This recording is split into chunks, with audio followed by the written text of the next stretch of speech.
Hey everyone, welcome back to Speak Better English, the podcast that helps you become a more confident English speaker, step by step. I'm Emma.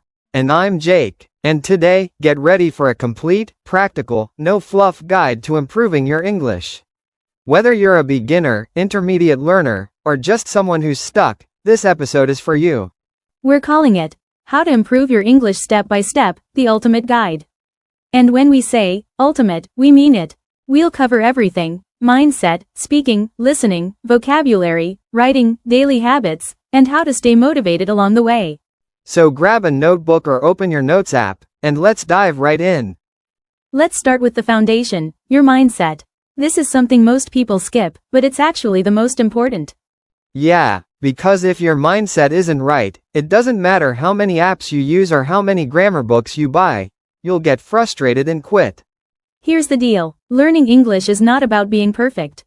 It's about making progress. It's okay to make mistakes. In fact, you should make mistakes.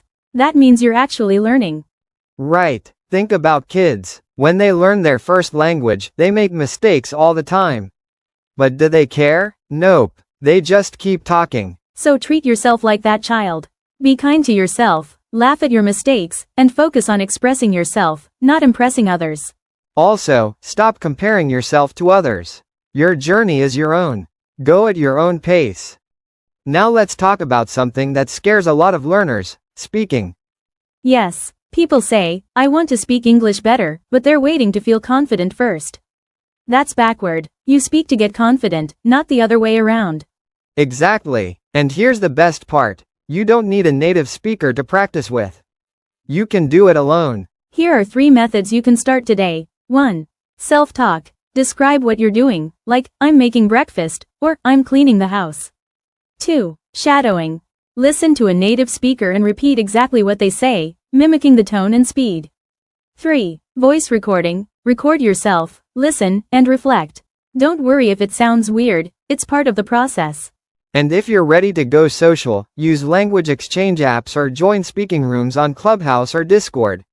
The key is, speak out loud every day, even if it's just 5 minutes. Now on to listening. If speaking is your output, listening is your input. And strong input equals strong output. Yes, and no, you don't have to listen to boring news reports if you don't want to. Choose content you enjoy. Exactly. Try English YouTubers, series, audiobooks, or podcasts like this one. Start with subtitles if needed, then move to English subtitles, then none at all. And don't feel bad if you don't understand everything. It's okay to only catch 50%.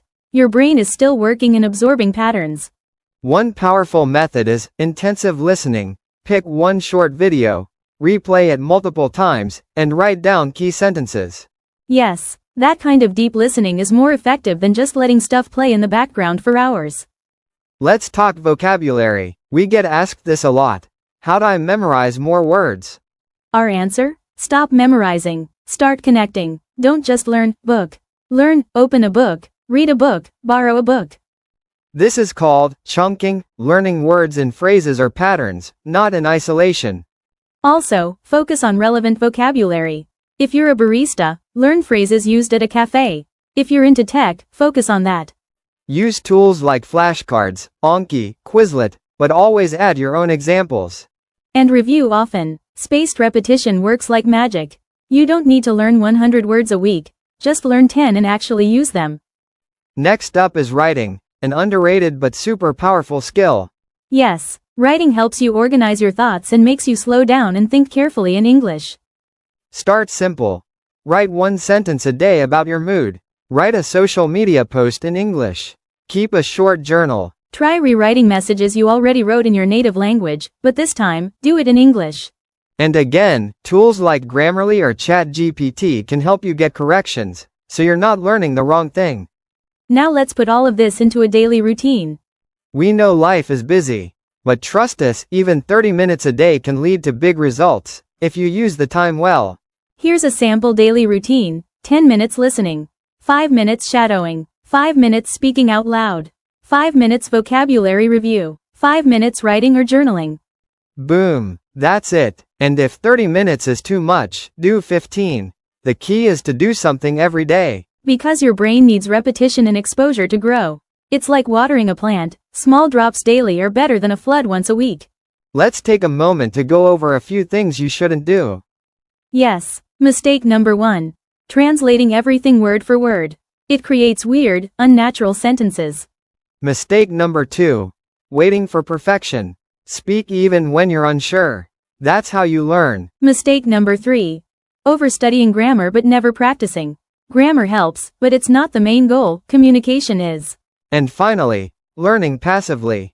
Watching 100 videos won't help unless you engage. Speak, write, repeat, reflect. So to wrap this up, improving your English is a journey. There's no magic trick, but there is a method. Build the right mindset. Speak a little every day. Listen actively. Learn vocabulary you'll use. Write your thoughts. Create habits. Avoid the traps. And most of all, don't quit.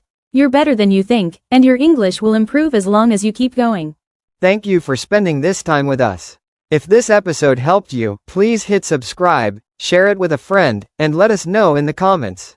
What's the first small change you'll make in your English routine this week? You've got this. Until next time, keep speaking, keep growing, and keep believing in yourself.